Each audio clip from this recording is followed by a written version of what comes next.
Megaliths या stone circles जो late Neolithic और अर्ली ब्रॉन्ज एज के इंसानों ने तामीर किए, आज तक आर्कियोलॉजिस्ट को वर्ताए हैरत में मुब्तला किए हुए हैं। आज भी इनको बनाने का असल मकसद सामने नहीं आ सका। अस्सलाम वालेकुम। इस वक्त हम आज जा रहे हैं एक बहुत ही इम्पोर्टेंट आर्कियोलॉजिकल साइट पर, जो पूरी दुनिया में बहुत ही मखसूस जगहों पर पाई जाती हैं और पूरी जनूबी एशिया में, ये सिर्फ पाकिस्तान में। वैसे आपने इंग्लैंड के मेगालिथ्स या जो स्टोन हेंजेस है उनका नाम सुना होगा, तो वैसे ही मेगालिथ पूरी दुनिया में पाए जाते हैं, लेकिन जनूबी एशिया में सिर्फ ये पाकिस्तान में स्वाबी में असोटा शरीफ के करीब जो हैं वो वाक़ हैं। तो आज हम भी देखते हैं। जी रहमत भाई, आप बताएँ कुछ और बार में। सबसे पहले तो मैं अरशद साहब का शुक्रिया अदा करना चाहूँगा कि हमें इतनी तारीख़ी जगह से रोशनास कराया और हमें अपने साथ दिखाने का मौका दिया। थैंक यू अरशद साहब। ये हमारी खुशकिस्मत ये कि हम इतनी आर्कियोलॉजिकल और तारीख़ी अहमियत के हामिल असरात देख रहे हैं। बहुत बहुत शुक्रिया।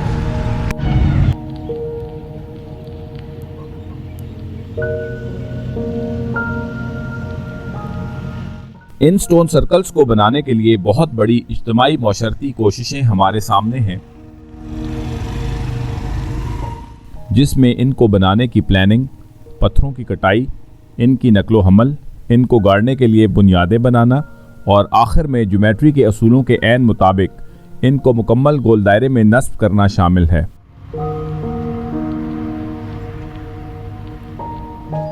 दुनिया में ज़्यादातर स्टोन सर्कल्स बरतानवी जज़ायर और यूरोपीय बहर ओकेयानूस की साहिली पट्टी पर मिलते हैं।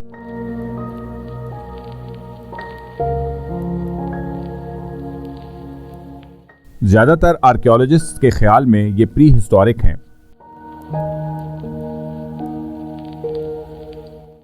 बाज़ माहिरीन असरियात का कहना है कि इनको बनाने का मकसद मजहबी था, जबकि कुछ के ख्याल में इनका कोई फल्कियाती कनेक्शन था।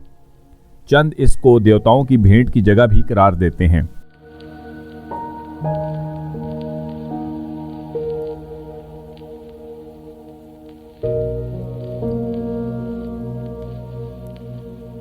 स्वाबी के इन स्टोन सर्कल्स के मुतालिक एक बहुत मशहूर मिथ भी है।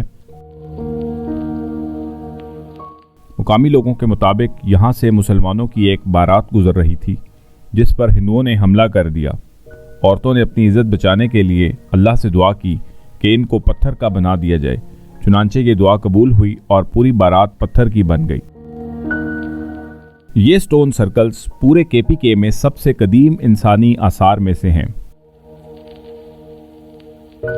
बाज़ तारीखदानों का ख्याल है कि इनका ताल्लुक अख्मीनियन दौर से है, यानी 550 से 330 कबल मसीह, जबकि कुछ माहिरीन इनको वादी सिंध में आरियाई नकल मकानी से भी जोड़ते हैं, यानी 1800 कबल मसीह।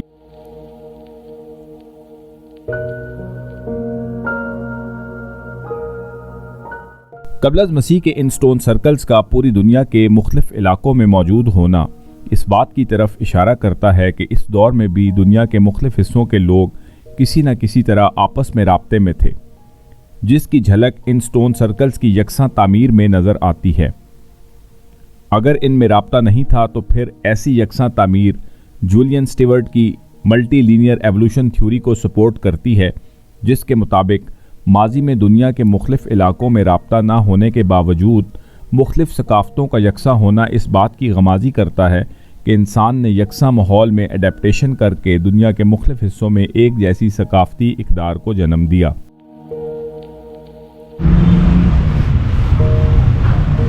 अस्सलाम वालेकुम। आज हम आए हैं अरशद इकबाल वानी साहब के साथ, वानीपीडिया पाकिस्तान के साथ, असोटा शरीफ के जो मेगालिथ्स हैं, आर्कियोलॉजिकल साइट है स्वाबी की, बहुत ही मशहूर है। और इसके बारे में अरशद साहब हमें पूरी डिटेल से अभी बताएंगे कि ये क्या है और ये पूरी दुनिया में किस किस जगह पाए जाते हैं इस तरह के स्ट्रक्चर्स, और इनका क्या मकसद था और ये मतलब किस दौर में तामीर हुए, इसके बारे में जो मालूमात हैं वो अभी अरशद साहब हमें बताएंगे। तो अरशद साहब, आप क्या कहते हैं इसके बारे में कि ये मेगालिथ्स जो है, ये जो गोल सर्कल में स्टोन खड़े हुए हैं, इस तरह के स्ट्रक्चर कहाँ कहाँ पाए जाते हैं और इनसे क्या मुराद है? मतलब बिस्मिल्लाहिर्रहमानिर्रहीम। सबसे पहले शुक्रिया वकार भाई का और रहमत भाई का कि हमारे साथ आए और नई नई जगहों को डिस्कवर किया। तो आज हम असोटा जो स्टोन सर्कल्स में आए हैं, इनको मेगालिथ्स भी कहा जाता है। मेगा का मतलब बहुत बड़ा, लिथ का मतलब पत्थर। तो ये बहुत बड़े बड़े पत्थर जो हैं ये आज से कई हज़ार साल पहले कबले मसीह के हैं, और ख़्याल ये किया जाता है कि ये नियोलिथिक दौर के हैं। अगर हम इंसानी हिस्ट्री को डिवाइड करें तो 3 बड़े पीरियड्स में हम डिवाइड करते हैं, पैलियोलिथिक, मीज़ोलिथिक एंड नियोलिथिक। तो नियोलिथिक दौर जो था वो 7 से 11 हज़ार साल पहले मौजूद था। तो इस दौर में ये तामीर किए गए, लेकिन अभी तक जो आर्कियोलॉजिस्ट हैं और मुख्तलिफ हिस्टोरियंस हैं वो बड़े हैरान है कि ये क्यों इस किस्म का स्ट्रक्चर जो है वो तामीर किया गया। बाज़ का ख्याल है कि इनकी कोई एस्ट्रोनॉमिकल कनेक्शन था या इसका कोई फल्कियाती वो उनके साथ रब्ता था, और उस जो कॉन्स्टलेशंस हैं उस हिसाब से ये बनाए गए। बाज़ लोग ये कहते हैं कि ये बहुत बड़े बरियल ग्राउंड्स थे माजी में लोगों के, इसलिए तामीर किए गए। तो पूरी दुनिया में ये जा बजा मुख्तलिफ जगहों पर पाए जाते हैं, लेकिन पाकिस्तान में या जनूबी एशिया की अगर हम बात करें तो सिर्फ ये पाकिस्तान में मौजूद हैं। एक ये स्वाबी में असोटा शरीफ है, यहाँ पर है। कर्नल शेर खान किले से जब आप अंदर की तरफ आते हैं, रोड जो मेन स्वाबी मर्दान हाईवे है, तो वहाँ से आप तकरीबन 5-6 किलोमीटर जब अंदर आते हैं तो रोड के साइड पर ही बोर्ड भी लगा हुआ है, तो यहाँ पर आ सकते हैं। और दूसरा इस किस्म का स्ट्रक्चर जो है तुरलंडी में मौजूद है, जो कि करीब ही है, यहाँ से 7-8 किलोमीटर के फासले पर है। तो ये एक बहुत हैरानकुन चीज़ है। इसको चाहिए कि आर्कियोलॉजी डिपार्टमेंट को इसको प्रिजर्व करे और लोगों में जो है इसको शऊर पैदा करे कि इनको देखें, ताकि उनको हिस्ट्री का पता चले, आर्कियोलॉजी का पता चले। इसके अलावा एक और इम्पॉर्टेंट चीज़ जो मैं आपको बताता जाऊँ कि आपने स्टोन हेंजेस का नाम सुना होगा यूके के।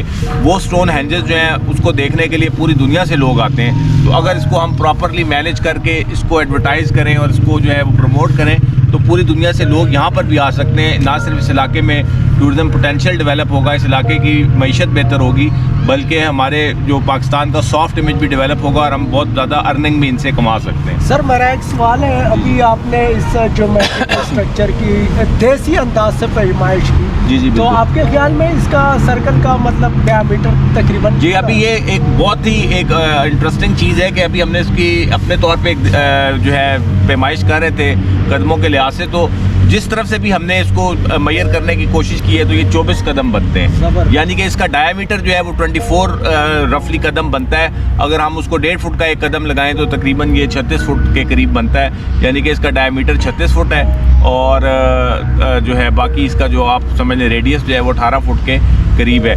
तो दूसरा एक और इम्पॉर्टेंट चीज़ जो मैं आपको बताऊँ कि ये जो बड़े बड़े रॉक्स हैं जिनको ये इरेक्ट किया गया है, ये आज से 7-8 हज़ार साल कबले मसीह में कैसे लोग यहाँ पर लेकर आए। अब यहाँ पर करीब कोई पहाड़ मौजूद नहीं है जहाँ से इनको काट कर लाया गया हो।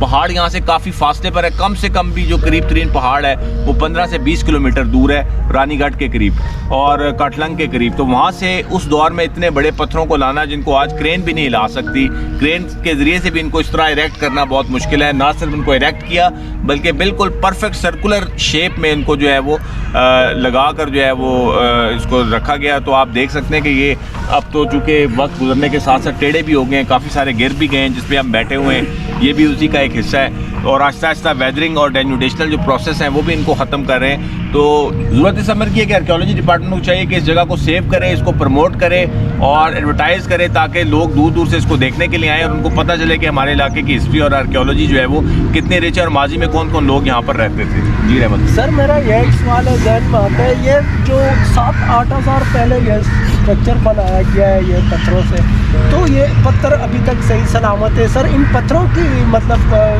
हमें बताएं, हमारे व्यूअर्स को बताएं कि ये कौन सा पत्थर है और ये नज़दीक एरिया में जो पहाड़ हैं उनमें कौन से पत्थर? जी, ये बहुत अच्छा क्वेश्चन आपने किया है कि ये पत्थर अभी तक 7-8 हज़ार साल कबले मसीह के जो इनका अंदाज़ा लगाया गया, जो डेटिंग मेथड्स की मदद से इनका जो है एज का अंदाज़ा लगाया गया, ईरा का अंदाज़ा लगाया गया। तो ये जो पत्थर हैं ये बेसिकली अगर हम जियोलॉजिकली देखें तो ये मेटामॉर्फिक और इग्नियस रॉक्स हैं। तो मेटामॉर्फिक और इग्नियस रॉक्स बहुत ज़्यादा हार्ड होती हैं, आसानी से ये इस पर डेन्यूडेशन और इरोजनल प्रोसेस और वेदरिंग के प्रोसेस जो हैं वो असर नहीं करते। अगर इसकी जगह सेडिमेंट्री रॉक्स होती तो ये अब तक ख़त्म हो चुके होते।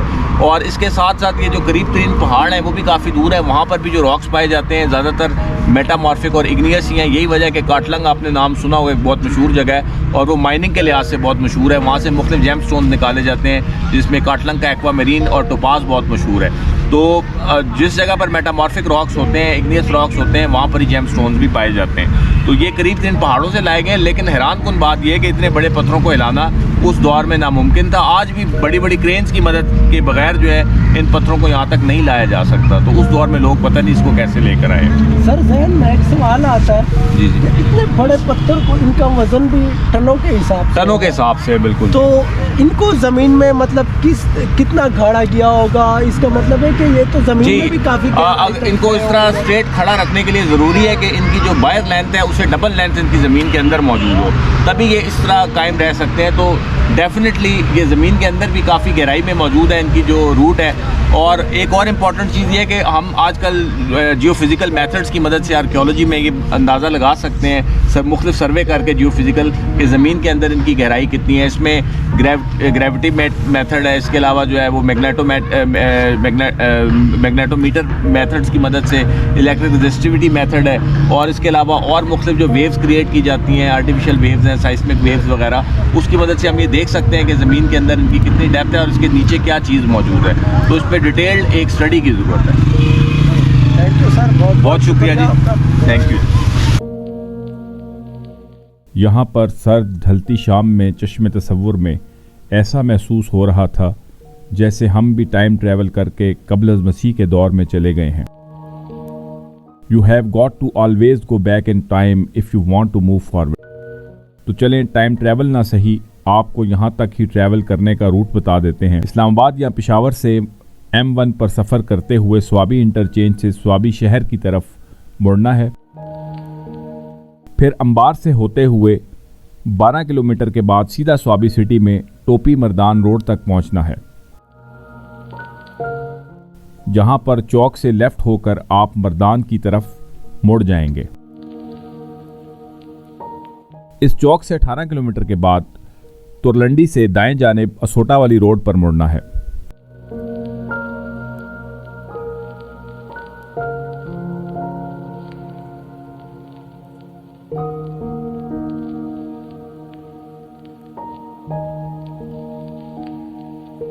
इस मोड़ से 3.5 किलोमीटर सफ़र करने के बाद सड़क के दाएं जानिब असोटा स्टोन सर्कल्स का बोर्ड लगा हुआ है।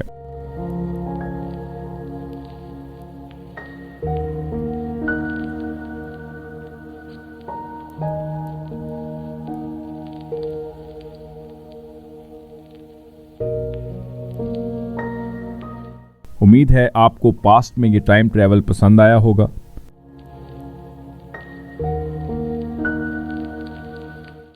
ऐसी ही इंटरेस्टिंग और अनएक्सप्लोर्ड जगहों को देखने के लिए देखते रहिए वानीपीडिया पाकिस्तान।